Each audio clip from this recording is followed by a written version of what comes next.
अब बहुत महान लोग हैं, वो ये क्वेश्चन पूछते हैं, राजा भैया मेरा इनविटेशन लेटर आ रहा है, फिर भी मुझे बैंक अकाउंट की ज़रूरत है क्या, स्टेटमेंट की। इनविटेशन लेटर में जैसे आपके कोई फ्रेंड होगा, कोई रिलेटिव होगा, तो उसमें फिर वही होगा कि उसमें उनको डिटेल लिखना पड़ेगा।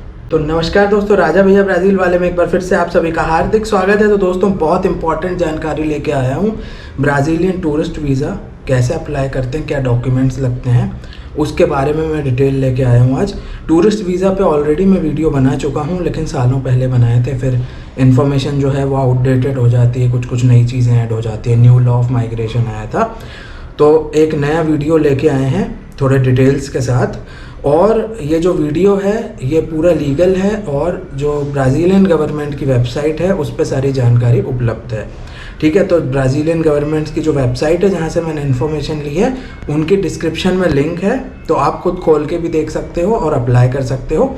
मैं आपको सिर्फ डॉक्यूमेंट या कैसे अप्लाई करते हैं ये नहीं बताऊँगा, मैं आपको इंटरनल चीज़ें भी बताऊँगा जो वो लोग देखते हैं, और अगर वो नहीं होगा तो आपका वीज़ा रिजेक्ट हो जाएगा। क्या होता है, वेबसाइट पे ये इन्फॉर्मेशन रहती है, डॉक्यूमेंट लिस्ट होती है, वो तो सबको पता है, फ़ोटो लगती है, 6 महीने के लिए पासपोर्ट वैलिड होना चाहिए, ये बेसिक चीज़ें सबको पता है ना। अगर आप अपना पासपोर्ट भी इंडिया में अप्लाई करोगे या कॉलेज में एडमिशन लेने जाओगे तो भी बेटा फ़ोटो लगती है, फॉर्म भरना पड़ता है।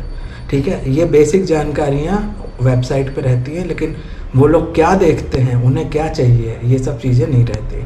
तो वीज़ा से रिलेटेड और जो वीडियोस बना चुका हूँ मैं, उनके डिस्क्रिप्शन में लिंक है, तो देख लेना। तो दोस्तों हम लोग बात करते हैं कि ब्राज़ील का वीज़ा कैसे अप्लाई करना है, क्या डॉक्यूमेंट लगते हैं। तो देखो दोस्तों, ऑनलाइन वीज़ा अप्लाई करते हैं, ऑनलाइन फॉर्म भरना पड़ता है। ठीक है, तो ऑनलाइन जो फॉर्म है वो आप भरोगे, और क्या डॉक्यूमेंट्स लगते हैं मैं वो भी बता देता हूँ। ब्राज़ील के जो वीज़ा है वो पहले कुछ और नाम था उसका, न्यू लॉ आने के बाद उसका नाम हो गया है वीविस, VIVIS। तो ये जो वीविस है ये विजिटर वीज़ा है, VI is for visitor, VIS means visa. तो विजिटर वीज़ा हो गया है। तो जैसा आपको पता है वैलिड पासपोर्ट चाहिए 6 महीने के लिए, printed visa application form receipt चाहिए है जो आप ऑनलाइन फॉर्म भरोगे, formulario-mre.serpro.government.brazil, डिस्क्रिप्शन में लिंक है, वहाँ पे आप फॉर्म भरोगे और फिर जो रिसिप्ट निकलेगी वो प्रिंटेड चाहिए है ना। ऑनलाइन आपको फ़ोटो और सिग्नेचर अपलोड करना पड़ेगा। तो वो क्या करना पड़ेगा, सिग्नेचर करो एक पेज पे, उसको स्कैन कॉपी कराओ, फ़ोटो को स्कैन कॉपी कराओ और ऑनलाइन एप्लीकेशन में अटैच करना पड़ेगा अपलोड। ठीक है, तीसरी चीज़, एक recent passport size photo, front view होना चाहिए, वाइट बैकग्राउंड होना चाहिए, सबको पता है। चौथी चीज़, print off flight itinerary to and from Brazil. ठीक है, ब्राज़ील से आने जाने की फ़्लाइट टिकट होनी चाहिए, अराइवल और डिपार्चर डेट होनी चाहिए, और क्या इंटेंडेड पीरियड है आपका स्टे का उससे मैच होनी चाहिए। मतलब मैं कवर लेटर में लिख दूंगा कि मैं जैन में जा रहा हूँ ब्राज़ील और मेरी फ़्लाइट टिकट फ़ेब की है, ठीक है, ऐसा नहीं होना चाहिए। अगर मैं लिख रहा हूँ कि भाई मैं 12 जैन को जा रहा हूँ तो मेरी फ़्लाइट टिकट भी 12 जैन की होनी चाहिए। अगर मैं लिख रहा हूँ कि मैं 12 फ़ेब को वापस आ जाऊँगा, 12 फ़ेब को रिटर्न टिकट है, तो रिटर्न टिकट भी 12 फ़ेब की होनी चाहिए। ठीक है, आगे पीछे कुछ नहीं होना चाहिए, तो उसमें फिर वो लोग रिजेक्ट करते हैं। तो ये सब चीज़ें आपको ध्यान रखनी है, छोटी से छोटी, ये उनकी वेबसाइट पे ही लिखा है। अब आप पूछोगे कि क्या कंफर्म्ड फ़्लाइट टिकट होनी चाहिए, तो मेरे प्यारे भाइयों बहनों, मैं रिकमेंड नहीं करूँगा कंफर्म्ड फ़्लाइट टिकट, क्योंकि कंफर्म्ड फ़्लाइट टिकट में क्या होता है, 1.5 लाख की टिकट चल रही है आने जाने की, 1,40,000 के आसपास। इतनी महंगी आप टिकट कराओगे और वीज़ा रिजेक्ट हो गया तो क्या करोगे। तो ये सब इशू होते हैं। तो आप क्या कर सकते हो, डमी टिकट बना सकते हो, है ना। ऐसी वेबसाइट्स होती हैं, booking.com भी आपको टेम्परेरी ऐसे बना के दे देगा। तो जो फ़्लाइट्स की, जो आपकी एयरलाइंस की वेबसाइट है उसमें आप एक टिकट बना सकते हो। तो मेरे ख्याल से आपको कंफर्म टिकट मत करो, है ना। अगर आपका डॉक्यूमेंट पूरे परफेक्ट नहीं है तो बिल्कुल ही मत करना, क्योंकि रिजेक्शन के चांस होंगे। अगर आपका सब कुछ परफेक्ट है तो कंफर्म टिकट कर सकते हो, है ना, कि आपको पूरा गारंटी है कि हाँ भाई बैंक बैलेंस है, सब कुछ है, जॉब है, सब है, तो मुझे वीज़ा मिल जाएगा, तो कंफर्म टिकट करो। एक ये मेरी तरफ से सजेशन है। 5वीं चीज़, कंफर्मेशन चाहिए होटल रिजर्वेशन का, नेम, एड्रेस, टेलीफोन नंबर सब होना चाहिए होटल का, कहाँ रहोगे, कितने दिन के लिए रहोगे, क्या है, सब कंफर्मेशन होना चाहिए। तो वो तो मिल जाएगा, booking.com से मिल जाता है, वो तो बहुत बड़ी बात नहीं है। दूसरी चीज़, आप इनविटेशन लेटर भी लगा सकते हो। इनविटेशन लेटर में जैसे आपके कोई फ्रेंड होगा, कोई रिलेटिव होगा, तो उसमें फिर वही होगा कि उसमें उनको डिटेल लिखना पड़ेगा। उसमें इनविटेशन लेटर में क्या होना चाहिए वो बताता हूँ कि अगर मान लो आपका कोई ब्राज़ीलियन फ्रेंड है, तो वो आपको कैसे जानता है, आप उसे कैसे जानते हो, आप एक दूसरे को कैसे जानते हो, ठीक है। दूसरी चीज़, आप वहाँ क्या करने वाले हो वो उसको स्पेसिफाई करना पड़ेगा। अब उसमें तुम लिख दोगे ना कि यह यहाँ आ रहा है, 3 महीने मेरे घर पे रहेगा, जस्टिफाई नहीं है ना। मतलब मैं काम धंधा छोड़ के 3 महीने उसके घर रह के हूँ समझ रहे हो ना, बात जस्टिफाई नहीं हो रही। मतलब मैं अपना काम धंधा छोड़ूंगा इंडिया से और 3 महीने अपने दोस्त के यहाँ जाके रहूँगा, ठीक है, जस्टिफाई नहीं होता। स्पेसिफाई करना पड़ेगा कितने तारीख से कब तक रहोगे। हाँ भाई, मैं अभी जो डेट बोली थी 12 जून से 12 फ़रवरी रहेगा वो, मैं उसको यहाँ घुमाने ले जाऊँगा, वो यहाँ जाएगा, फिर मैं भी, हम लोग इस सिटी जाएँ, है ना, हमारा ये प्लान है। पूरा आप रोज़ का प्लान बता दो, है ना, कि भाई पहले हफ्ते मेरे सिटी में घूमेगा, उसके बाद हम उसको आजू बाजू की सिटीज़ में ले जाएंगे, फिर हमारा प्लान है 3rd वीक में कहीं दूर जाने का। वो सारा स्पेसिफाई उनको इनविटेशन लेटर में करना पड़ेगा। जब वो जस्टिफाई करना पड़ेगा आपका पर्पस क्या है ट्रिप का, आपको भी करना पड़ेगा, अगर कोई इन्वाइट कर रहा है तो उसे भी करना पड़ेगा, उसकी भी रिस्पॉन्सिबिलिटी होती है। तो ये चीज़ ध्यान रखना, इनविटेशन लेटर कैसे बनवाना है तो वो आप बता देना उनको कि भाई क्या प्लान है। आप दोनों ने कुछ तो प्लान किया होगा ना कि कहाँ कहाँ ले जाएंगे, या तुम पूछना भाई कहाँ घुमाएगा, तो वो सब लिख दे, है ना। तो ये चीज़ होती है। अभी दूसरी चीज़, कंपनी से आपके एम्प्लॉयर से लेटर लगेगा, आपकी पोस्ट इन्फॉर्म करेंगे वो, उसमें लेटर में किस पोस्ट पे काम कर रहे हो और मंथली इनकम क्या है, ये एक लेटर लगेगा। और उसमें ये भी एक लिखा है कि more information on employing company में भी रिक्वेस्टेड, कंपनी के बारे में और जानकारी मांग सकते हैं। तो मैं आपको पहले ही बता देता हूँ एक और डॉक्यूमेंट कि कंपनी से जो आपकी पोस्ट स्पेसिफाई करेंगे ना कि XYZ पर्सन इस पोस्ट पे काम कर रहा है, उसकी ये CTC है, मंथली सैलरी है, वो तो ठीक है। और उसके अलावा NOC भी चाहिए एम्प्लॉयर से कि ये ब्राज़ील जाना चाह रहा है, इतने से इतने तारीख को हमने इसकी लीव सैंक्शन कर दी है और हमें कोई ऑब्जेक्शन नहीं। NOC भी लगा देना एम्प्लॉयर से, ज्वाइनिंग लेटर भी लगा देना, उसमें सैलरी स्लिप भी लगा देना, सब कुछ लगा देना। ज्वाइनिंग लेटर, सैलरी स्लिप सब चेक दो ना, क्या प्रॉब्लम है, ठीक है। तो सारी चीज़ें लगा देना आप, क्योंकि उनको क्या पता ऐसे एम्प्लॉई का कंपनी से लेटर कि मैं इस पोस्ट में, ऐसे तो कोई भी फर्जी भी बना सकता है। तो सारे डॉक्यूमेंट लगा देना, तो उसमें स्ट्रांग हो जाता है कि हाँ भाई सच में ज्वाइन हुआ था, ये इतनी तारीख को ऐसे ऐसे काम कर रहा है, सैलरी स्लिप है, सब जेन्युइन है। तो एम्प्लॉयमेंट के सारे डॉक्यूमेंट लगा देना। नहीं लगाओगे तो चांस थोड़ा कम हो जाएगा वीज़ा अप्रूवल का, ठीक है। तो अभी ये हो गया, एम्प्लॉयमेंट के डॉक्यूमेंट लगाने हैं। ये सब चीज़ें मेंशन नहीं करी हैं उन्होंने, ये जो मैं बता रहा हूँ ना, NOC, joining letter, salary slip नहीं करी है। वो क्यों करेंगे, उनको वीज़ा देना ही नहीं है ना तुम्हें अब समझ गए बात को, उनको वीज़ा देना ही नहीं है, वो चाहते ही नहीं है वीज़ा देना, तो आधी अधूरी इन्फॉर्मेशन डालते हैं, फिर वो लटका देंगे केस आपका, अब वो पेंडिंग है ना, प्रोसेस में है, फिर वो मेल कर देंगे हमें तुम्हारा ये डॉक्यूमेंट चाहिए, या सीधे रिजेक्ट कर देंगे, ये होता है, ठीक है। तो मैं आपको सारी जानकारी देता हूँ कि आप क्या क्या लगाओगे तो अप्रूवल के चांस बढ़ जाएंगे, है ना। फिर भी कोई गारंटी नहीं अप्रूवल होगा कि नहीं, उनके हाथ में है, उनके पास अथॉरिटी है, ज्यूरिसडिक्शन है, वो कर सकते हैं रिजेक्ट, अप्रूव। एम्बेसी के पास अथॉरिटी है, उसमें हम कुछ नहीं बोल सकते। हम अपना फाइल, अपना एप्लीकेशन अच्छे से तैयार कर सकते हैं, इतना हमारे हाथ में, ठीक है। अभी हो गया है एम्प्लॉइंग कंपनी से लेटर। अब बैंक स्टेटमेंट, ठीक है, 3 महीने का बैंक स्टेटमेंट मेजर बैंक से चाहिए है। छोटे छोटे बैंक होते हैं ना, कोई कोऑपरेटिव बैंक और ऐसा और वैसा नहीं चलेगा, रूरल बैंक होगा कोई नहीं। मेजर बैंक्स हो गए, मेजर बैंक्स में कौन से आ गए, स्टेट बैंक हो गया, नेशनलाइज्ड बैंक्स हैं जो अपने हैं, फिर प्राइवेट बड़े बड़े बैंक्स हैं, ICICI है, HDFC, एक्सिस। तो ये जो मेजर बैंक्स हैं ना, उनका ही 3 महीने का बैंक स्टेटमेंट चाहिए है।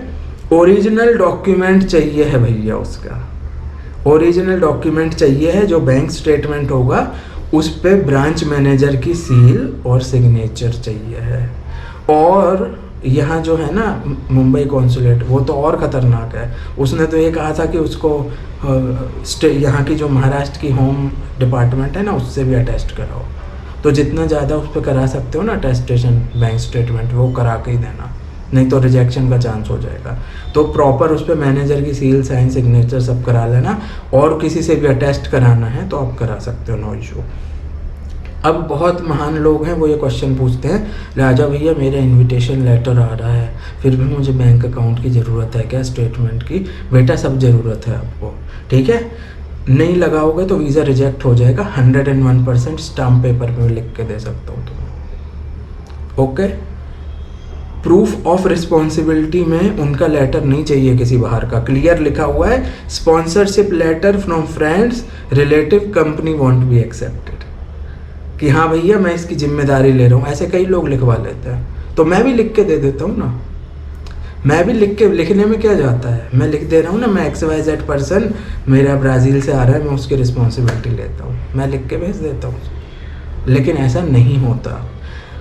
आप फॉरेन कंट्री जा रहे हो, ठीक है, वहाँ जा रहे हो आप, वहाँ कुछ इशू हो सकता है, आपका फ्रेंड से नहीं बनी, क्या करोगे आप, ठीक है। आपके पास पैसे होने चाहिए, आप दूसरे देश जा रहे हो, अपने देश में नहीं हो, और पैसे भी ज़्यादा होने चाहिए।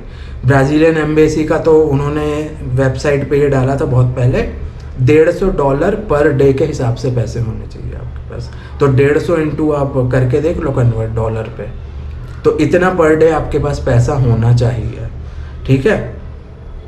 तो आप बैलेंस देख लो कितना होना चाहिए। 10 दिन जाओगे तो आपके पास है ना कम से कम $2000 होने चाहिए, मतलब समझो 2-3 लाख रुपए, वो तो मिनिमम है आपको दिखाने में। थोड़ा अगर आपका 1-8 महीने की ट्रिप हो तो 3 लाख 4 लाख, ठीक है। तो ये होता है बैंक स्टेटमेंट, वो आपको देना पड़ेगा, फिर भले आपको राष्ट्रपति भी वहाँ का इन्वाइट कर रहा है समझ गए, बैंक स्टेटमेंट आपका लगता ही है। और एक और चीज़ जो वो कोई नहीं बताएगा, वो मैं ही बता सकता हूँ आपको, बैंक स्टेटमेंट में ट्रांजैक्शंस होने चाहिए। ट्रांजैक्शंस होने चाहिए, ऐसा नहीं कि भैया अरे मुझे वीज़ा अप्लाई करना है, मैंने क्या किया, अभी 2 महीने बाद वीज़ा अप्लाई करना है, मैंने अपने दोस्त को बोला, उससे 1 लाख ले लिए, किसी दूसरे दोस्त से 1 लाख ले लिए, किसी और से 1-2 लाख ले लिए, करके 4-5 लाख मस्त बैंक में बैलेंस है, ठीक है। वीज़ा रिजेक्ट हो जाएगा आपका। उसमें ट्रांजैक्शन होने चाहिए। 2 महीने पहले 1 महीने पहले लाखों रुपए जमा हो गए, वो नहीं चलेगा। उसमें अगर बैलेंस है 3-4 लाख आपका, तो उसमें ट्रांजैक्शंस होने चाहिए। पैसा आ भी रहा है, जा भी रहा है, आ भी रहा है, जा भी रहा है, आ भी रहा है, जा भी रहा है। ट्रांजैक्शंस बहुत मैटर करते हैं। मतलब तुम्हारे पास पैसा आ रहा है, जा रहा है, मूवमेंट हो रहा है, मतलब तुम खर्च कर रहे हो पैसा सेविंग करके नहीं रखा है तुमने। तो सैलरी अकाउंट बेस्ट है उसके लिए, क्योंकि सैलरी जमा होगी ना आपकी 20-30 हज़ार 50 हज़ार जो भी सैलरी होगी आपकी, वो जमा होगी, फिर आप अकाउंट से उससे पे करोगे बिल्स, है ना, कहीं घूमने जाओगे, खाओगे, ट्रैवल करोगे, पे करोगे, कि ATM से विड्रॉल होगा है ना, और कंपनी का नाम भी आ जाएगा उसमें। तो सैलरी अकाउंट सबसे अच्छा है उसके लिए, बैंक स्टेटमेंट के लिए, है ना। तो उसमें भी मेंटेन करके रखो बैलेंस, है ना, ये होता है। और मान लो अगर ऐसा है कि सैलरी अकाउंट है, सैलरी आप किसी और अकाउंट में भी ट्रांसफ़र करते हो सेविंग के लिए, वो भी कर सकते हो, फिर वो आप दिखा सकते हो। सैलरी अकाउंट भी दिखाओ, फिर 2 स्टेटमेंट लगाओ ना, किसने रोका, ठीक है। क्रेडिट कार्ड हो, क्रेडिट कार्ड का लगाओ। कई लोग क्या करते हैं, क्रेडिट कार्ड होता है वो स्वाइप कर रहे हैं, उससे खर्चे चला रहे हैं, तो वो फिर क्रेडिट कार्ड का स्टेटमेंट भी लगाओ, क्रेडिट कार्ड का, बैंक अकाउंट का, सब 2 अकाउंट है, 2 के 2 लगा दो। हमें तो ये दिखाना है कि हम फाइनेंशियली स्ट्रॉन्ग है, आप समझे बात को, हमें ये दिखाना है हम बहुत स्ट्रॉन्ग है फाइनेंशियली। फिर आप सैलरी अकाउंट का, सेविंग्स अकाउंट का, जिसमें जितना पैसा है, हाँ ऐसा हो सकता है कि आपका सैलरी अकाउंट में बहुत सारा मूवमेंट है, ट्रांजैक्शंस हैं, सेविंग में नहीं है, तो वो भी लगा दो कि हाँ भाई इसमें मूवमेंट हो रहा है और इसमें मैं सेव करता हूँ पैसे, उसमें मूवमेंट नहीं होता पैसे का। तो ऐसे लगा सकते हो, क्रेडिट कार्ड के स्टेटमेंट लगा सकते हो, तो 2 अकाउंट के लगाओगे तो सफिशिएंट है ना। तो ये चीज़ हो गया है, ये चीज़ वो लोग देखते हैं। और कवर लेटर चाहिए है भाइयों बहनों, डिटेल्ड इन्फॉर्मेशन के साथ, ये कोई नहीं बताएगा आपको, ठीक है। कवर लेटर चाहिए है डिटेल्ड इन्फॉर्मेशन के साथ, ट्रिप के बारे में, इंटेंशन, पर्पस, डेली एक्टिविटीज़, क्या करोगे ब्राज़ील में, ठीक है। क्या है पर्पज़, जस्टिफाई हो रहा है कि नहीं। आप लिख दोगे मेरा XYZ दोस्त है, उसके यहाँ मैं 3 महीने रहूँगा, जैसा मैंने बताया ना, नहीं होगा, उससे रिजेक्ट हो जाएगा आपका, जस्टिफाई नहीं हो रहा ना। मैं काम धंधा छोड़ के किसी के 3 महीने रहूँगा उसके यहाँ जाके। 3 महीने का एग्जाम्पल इसीलिए दिया क्योंकि 3 महीने का होता है टूरिस्ट वीज़ा। अभी 5 ईयर वाला भी देने लगे हैं, वो वैलिडिटी 5 ईयर होती है और आप 180 डेज 6 महीने रह सकते हो ईयरली। तो ये चीज़ होती है। तो आप 1 महीना या 2 महीने किसी के घर में ऐसे जाके रहोगे क्या, नहीं हो रहते। तो आपको पूरा डिटेल बताना पड़ेगा कि भाई मैं ब्राज़ील, मुझे पहले से शौक़ है जाने का, रियो ओलंपिक्स की वजह से काफ़ी फेमस हुआ था ब्राज़ील, या जो भी हो आपकी स्टोरी है ना, कि आप क्यों जाना चाहते हो। मैं फिल्म्स में देखा है ब्राज़ील, फास्ट एंड फ्यूरियस तो ऐसा होता है। तो क्यों ब्राज़ील जाना चाहते हो, कैसे कांटेक्ट हुआ फर्स्ट आपका ब्राज़ील से, वो क्यों जाना है, पर्पज़ क्या है, कहाँ कहाँ रहोगे, क्या क्या करोगे, सब पूरा डिटेल में लिखना है। 2 पेज का तो बना ही डालने का, 1 पेज में मत बनाना, कम से कम 2 पेज का आप अच्छा बनाना, 1.5 पेज का, सब डिटेल में। कवर लेटर होना चाहिए और जस्टिफाई होना चाहिए। ऐसा नहीं तुमने इनविटेशन लेटर मंगा लिया और कवर लेटर में लिखा है मैं तो होटल में रहूँगा। जस्टिफाई हो रहा है क्या, मैच हो रहा है, तुमको बंदा इनवाइट कर रहा है और तुम कवर में लिख रहे हो मैं तो होटल रिजर्वेशन करा है समझ गया बात का, ये ठीक है, झोल हो जाएगा उसमें। इनविटेशन लेटर आ रहा है तो फिर लिखना पड़ेगा कि मेरे फ्रेंड ने ऑलरेडी मुझे इनवाइट किया, इनविटेशन लेटर अटैच्ड है, वो यहाँ रहता है, उसके साथ मैं घूमूंगा, हमारा प्लान है, ऐसा वैसा है। ये सब डिटेल आपको लिखने पड़ेंगे। तो ये होता है। एक और बहुत इम्पोर्टेंट चीज़, वो भी नहीं लिखी है कहीं, ठीक है, एजुकेशनल डॉक्यूमेंट भी लगाना है। वो नहीं, वो कहेंगे हमें नहीं चाहिए तुम्हारा एजुकेशन, फिर वीज़ा रिजेक्ट कर देंगे, शाणे लोग होते हैं ना, ठीक है। तो आपको एजुकेशनल डॉक्यूमेंट भी लगाना है। आप MBA हो, BE हो, डिग्री सर्टिफिकेट चिपका देना सीधे, ठीक है। तो एजुकेशनल डॉक्यूमेंट लगाओ। एजुकेशन डॉक्यूमेंट के साथ क्या लगा सकते हो आप, लीविंग सर्टिफिकेट, MBA के कॉलेज से लीविंग सर्टिफिकेट मिला होगा, इंजीनियरिंग कॉलेज से। और मैं ये कहूँगा अगर आप ग्रेजुएट नहीं हो तो वीज़ा बिल्कुल अप्लाई मत करना। ऐसे 10th पास 12th पास को वीज़ा नहीं मिलेगा, है ना। लो प्रोफाइल जॉब में हो गए तो वीज़ा नहीं मिलेगा। जॉब आपका थोड़ा अच्छा होना चाहिए, ये वो उनकी रिक्वायरमेंट है, मैं कुछ नहीं कह रहा, रिजेक्ट कर देंगे वो। ग्रेजुएट हो, पोस्ट ग्रेजुएट हो तो भैया बहुत ही बढ़िया, ठीक है। पोस्ट ग्रेजुएट हो, अच्छा जॉब हो आपका, सैलरी ठीक ठाक हो। सैलरी ऐसा नहीं कि लाखों होनी चाहिए, कोई बात नहीं, आपकी 20-30 हज़ार भी सैलरी हो, है ना, 30+ ही हो तो ज़्यादा अच्छा है। क्योंकि फिर वही होता है ना यार, मतलब मैं कमा ज़्यादा नहीं रहा और मैं 1.5 लाख रुपए खर्च करके वहाँ जाऊँगा, ये रहा है क्या आदमी जो ज़्यादा कमा नहीं रहा, वो विदेश जाएगा क्या, वो तो कश्मीर जाने को या साउथ इंडिया जाने को भी सोचेगा आप समझ रहे हो बात को। तो ये सब चीज़ें आपको सोचनी है। सैलरी वैलरी अच्छी हो, मास्टर्स डिग्री हो तो बहुत अच्छा। ये सब डॉक्यूमेंट्स, लिविंग सर्टिफिकेट, ये सब आपको अपने मन से एक्स्ट्रा लगाना है। वो कहेंगे हमें नहीं चाहिए लेकिन फिर भी लगाने हैं आपको, ठीक है। नहीं तो फिर क्वेरी आ जाएगी कि हम सेटिस्फाई नहीं हैं, या फिर ये चीज़ हो गई। तो ये सब चीज़ें हैं। फिर कोविड वाली वैक्सीन का पता नहीं, अब शायद वो लोग एक्सेप्ट कर रहे हैं, मतलब मांग है कि नहीं वो अभी तक, ये तो मुझे पता नहीं है, मे बी अब नहीं होगी, लेकिन एक बार एम्बेसी से कंफर्म कर लेना। दूसरी इम्पॉर्टेंट चीज़ मैं बताता हूँ, ब्राज़ीलियन एम्बेसी न्यू दिल्ली का सिंपल है हिसाब कि ये ऑनलाइन वीज़ा एप्लीकेशन जो है ना, वो साइन करके, स्कैन करके, पासपोर्ट की पिक्चर के साथ आप ईमेल में अटैच करके उनको मेल करोगे। मेल डिस्क्रिप्शन में counselor.newdelhi@itamaraty.government.in, सारे डॉक्यूमेंट उनको भेजने के पहले आप ये उनको मेल में भेजोगे, फिर वो आपको अपॉइंटमेंट देंगे मोस्टली, फिर आपको वहाँ जाके सबमिट करना पड़ेगा। तो न्यू दिल्ली का प्रोसेस थोड़ा अलग है, ब्राज़ीलियन कॉन्सुलेट मुंबई का थोड़ा प्रोसेस अलग है। तो फिर आपको यहाँ से बात करनी पड़ेगी इन लोगों से कैसा क्या है। और वीज़ा फ़ीस जो है वो बढ़ गई है, 6,000 होती थी अब 8,000 हो गई है। तो वीज़ा फ़ीस जो बढ़ गई है, और बैंक अकाउंट ट्रांसफ़र ही होता है, डिपॉजिट होता है। तो सारी मैं लिंक यहाँ पे डाल रहा हूँ। ब्राज़ीलियन एम्बेसी की जो वेबसाइट थी वो बंद हो गई है। ब्राज़ीलियन गवर्नमेंट की वेबसाइट पे ही एक टैब है मतलब सब पेज बना दिए उन्होंने कि उसी गवर्नमेंट की वेबसाइट पे इनकी दिल्ली की है और मुंबई की है।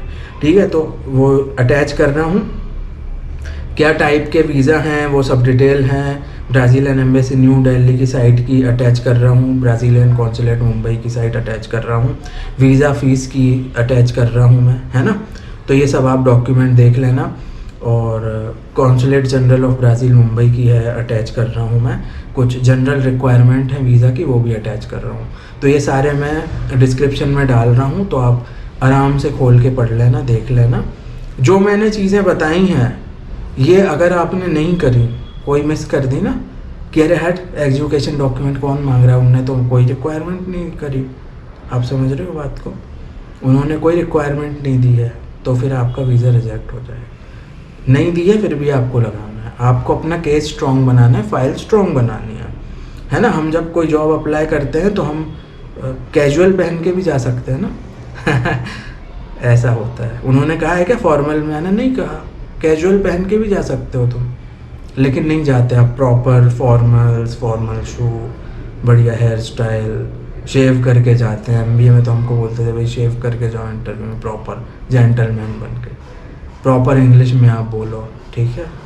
ये सब चीज़ें होती हैं, ये हमें खुद करनी पड़ती हैं, कोई बताता नहीं है। तो उसी तरह वीज़ा अप्लाई करने के लिए भी जो मैंने चीज़ें बताई हैं, जो चीज़ें वो लोग देखते हैं, आपका पर्पज़ है जो है ना ट्रिप का, वो जस्टिफाई होना चाहिए, और वो वीज़ा फाइल में जस्टिफाई हो जाता है तो वीज़ा अप्रूव हो जाता है।